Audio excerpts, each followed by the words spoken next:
ورود اولین جنگنده موافق صلح به ارتش شاهنشاهی ایران یکی از نتایج دوستی شاه با لیندن جانسون بود.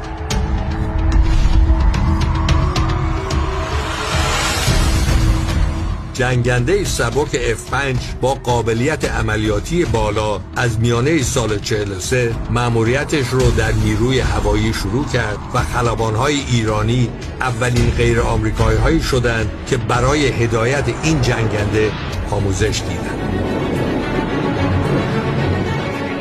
دریافت تسلیحات نظامی پیشرفته و شروع همکاری‌های گسترده نظامی بین ایران و آمریکا در دهه 40 شمسی باعث به وجود آمدن یک تحول بزرگ در قوای نظامی ایران شد.